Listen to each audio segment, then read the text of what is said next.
शनिक जी जूनागढ़ गुजरात से। राधा वल्लभ श्रीहरिवंश। दंडवत प्रणाम महाराज श्री। महाराज श्री, पिछले 5 सालों से जीवन में अंधकार छाया हुआ है, कभी भी सफलता नहीं मिल रही है। जीवन में आगे क्या करूं क्या ना करूं समझ नहीं आ रहा। सफलता किसे माना है आपने? महाराज जी, श्री जी मैं पढ़ाई पूरी की और मैंने श्री जी से कहा कि मैं अब क्या करूं। तो उन्होंने मुझे कुछ संकेत दिए थे कि आप सरकारी में जाइए और प्रभु की सेवा करिए। फिर सफलता नहीं मिल रही उसमें एग्ज़ाम में, और अब है। आप हमारी बात समझिए, आपको श्री जी ने संकेत किया और आप सफलता नहीं प्राप्त कर, दोनों बातें झूठी है ना, दोनों बातें झूठी हैं। आप सत्य को स्वीकार कीजिए। श्री जी के संकेत को आप जानने लगे। आप श्री जी के संकेत तो तभी जब आप उनकी मन की बात जान ले ना, तो आप कितने बड़े सिद्ध हो गए। और फिर सफलता किसकी चाहते हो? प्रकृति जन्य की। आप श्री जी के संकेत को जान जाओगे तो श्री जी के प्रेम की सफलता चाहोगे, लोकवत नहीं। और ये लोक की सफलता, सुनो पहले, प्रारब्ध के अधीन है। इसकी सफलता के लिए श्री जी से प्रार्थना मत करो, हमारी बात समझना। विद्यारण्य जी एक बहुत बड़े महापुरुष हुए हैं। उन्होंने अपने माता पिता को सुखी करने के लिए, धन प्राप्ति के लिए गायत्री अनुष्ठान किया। ब्राह्मण कुल में जन्म हुआ था। एक पुरस्चरण 24 लाख गायत्री होता है। उन्होंने एक पुरस्चरण किया, 2 पुरस्चरण किया, एक बार भी कोई धन की प्राप्ति नहीं हुई। आखिरी में उन्होंने संन्यास लिया। जीव संन्यास लिया, माता गायत्री प्रकट हो गई। उनका अब इंद्रासन भी मांगो तो आपका, तो बोले अब क्या जरूरत है, अब तो वैरागी हो गया, विरक्त हो गया। माता पिता भी पधार गए, उनकी सेवा के लिए अर्थ चाहना। 23 पुरस्चरण किए, तो आप तब नहीं आए। तो उनका तुम्हारे अनंत जन्मों में ऐसे 24 महापाप थे जिनके कारण मैं नहीं आ पा रही थी। अब वो 23 पुरण से चरण से नष्ट हुए, पुरस्चरण से, और 24वां तुमने संन्यास लिया। तो अब आप जो चाहो पर, बोले अब चाहिए ही नहीं, क्योंकि अब सन्यासी हो गए, अब तो ब्रह्म प्राप्ति के लिए। तो इससे आभास होता है कि अगर हमारा बुरा प्रारब्ध है तो हमको भोगना पड़ेगा। हम कितना भी प्रयास करें वो हमें, तो हम क्या करें इसमें जिससे हमें परम शांति हो? प्रभु के नाम का जप करते हुए उन पर दृष्टि लगाएं कि प्रारब्ध से हमारा भरण पोषण शरीर का भले, ये हमारा भरण पोषण आपसे होगा नाथ। तो वो एक ऐसे हैं जो आपके प्रारब्ध को भी मिटा देंगे। वो ऐसे शरणागत वत्सल हैं कि सब लिखा पढ़ी अलग कर देंगे। सुदामा जी को दरिद्रता का योग था। ऐसी दरिद्रता, कई कई दिन तक भिक्षा नहीं मिलती थी। ये जितने भी चरित्र हमारे लिए उदाहरण है। मांगने जाते थे तो मांगने से भी नहीं मिलता था, कई कई दिन।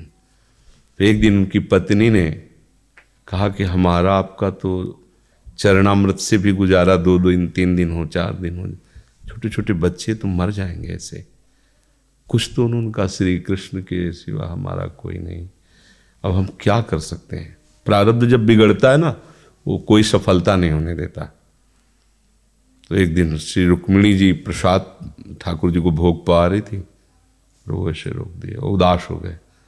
तो उनका प्रभु ऐसी स्थिति हमने जब जब आपकी देखी, तो किसी भक्त को जब कष्ट होता है तब आपको ऐसे देखा है। कौन सा भक्त है और क्या कष्ट है? तो का एक सुदामा नाम के हमारे मित्र हैं, कई दिन से भोजन भी उनको, प्रभु आपके मित्र और मैं आपकी दासी, महालक्ष्मी का अवतार रुक्मिणी, आप हुक्म कीजिए, लोक लोक की संपत्ति वहां। बोले उसको चाह नहीं है, हमारे मित्र को चाह नहीं है, और चाह ना होने पर हम विवश हैं। अगर वो चाह कर ले तो सारी व्यवस्था हो जाए। तो बोले पैदा करो जाके चाह। बोले उनके हृदय में तो नहीं पैदा कर सकते, हम भी, क्योंकि जिस हृदय में भगवान का आश्रय और निरंतर चिंतन है वहां माया की चाह नहीं होती। बोले उनकी पत्नी के हृदय में, बोले प्रयास करते हैं जाके। भगवान संत वेश में गए, भिक्षाम दे, वो निकली। अतिथि का सत्कार करना गृहस्थ का धर्म होता है। हाथ जोड़ा और कहा हम असमर्थ हैं, आपको भिक्षा नहीं दे सकते। क्यों? बोले हम अपवित्र हैं, हमारे ऊपर सूतक लगा हुआ है। किस बात का सूतक? हमने एक पुत्र जन्मा है। तो ठीक है, हम 10-12 दिन बाद आ जाएंगे। बोले नहीं, आजीवन अपवित्र रहेंगे। वैसा कौन सा? बोले दरिद्रता रूपी।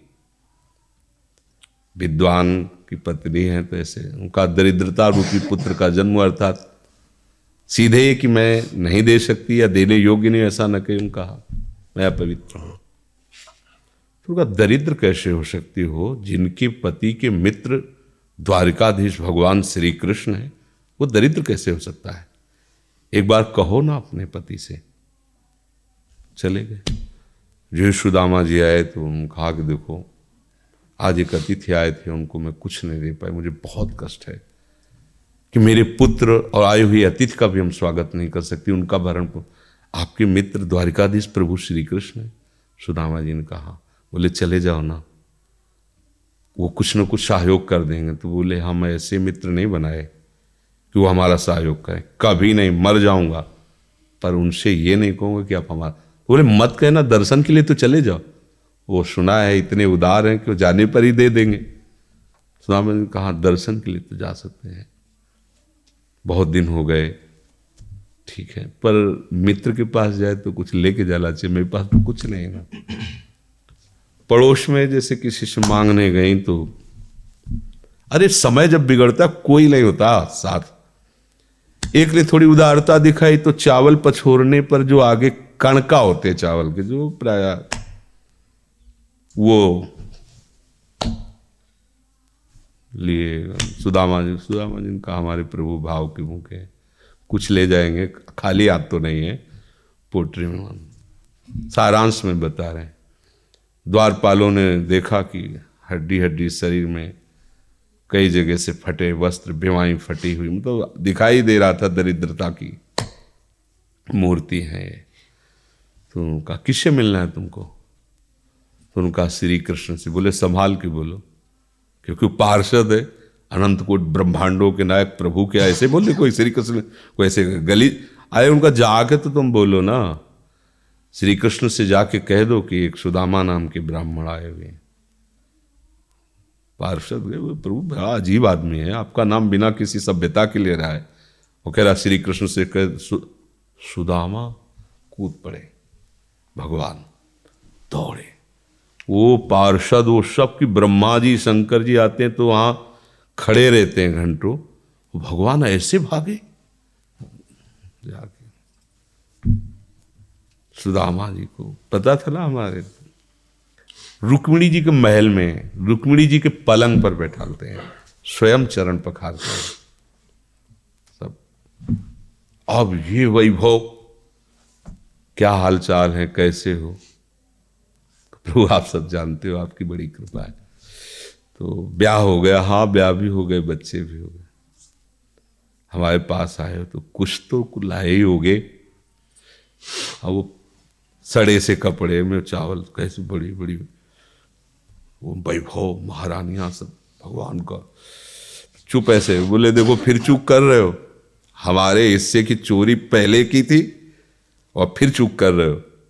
और हिम्मत नहीं पड़ रही थी, इतने महामहिम प्रभु को कैसे हो तंदुल। भगवान ने ऐसे छीला, ओहो आज तक मुझे ऐसा स्वाद नहीं मिला। भगवान बड़ाई कर रहे, देखो रुक्मिणी जी की आंखों में आंसू आ गया उधर से। भगवान पकड़ लिया हाथ, बस प्रभु हम आपके सिवा नहीं रह सकती हो। भगवान तो सुदामा जी का स्वागत समान कुछ दिन, अच्छे कपड़े पहनाए। जब चलने लगे ना तो भगवान की तरफ वो देखते, मतलब कामना नहीं पर कि देखा पत्नी कह रही थी जाओगे कुछ लोग कुछ चले प्रभु, हाँ ठीक,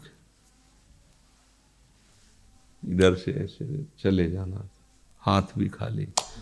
प्रभु ने कहा देखो ये कपड़े जो है ना महंगे हैं, रास्ते में तुम्हें चोर बदमाश तुम अपनी पोशाक पहने इनको उतार दो। बोले बड़ी कृपा, कपड़े भी उतार लिए और रास्ते में सोचे देखो निगेटिवली सोच रहे, मेरे श्री कृष्ण मुझे कितना प्यार करते हैं। उन्होंने इसीलिए नहीं दिया कि दरिद्र कहीं संपत्ति पाकर मतवाला होकर मुझे भूल न जाए।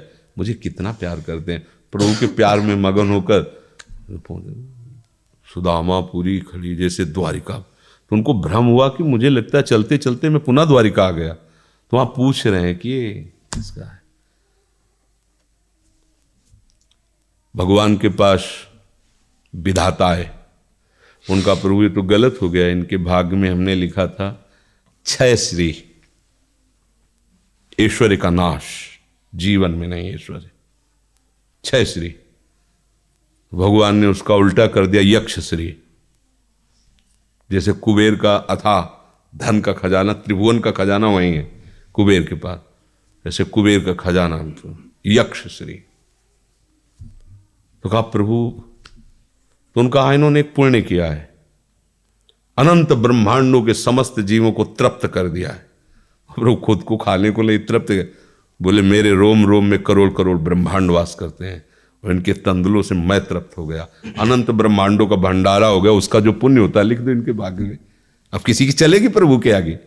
तो एकमात्र प्रारब्ध को मिटाने वाले भगवान है, कर तुम अकर तुम अन्यथा कर तुम। तो आप भगवान की शरण होकर उनका नाम जप कीजिए और उनसे प्रार्थना कीजिए कि आपको उचित लगे तो समस्या का समाधान कर दीजिए, नहीं तो मुझे समस्या से लड़ने का बल और विवेक दीजिए, बात बन जाएगी।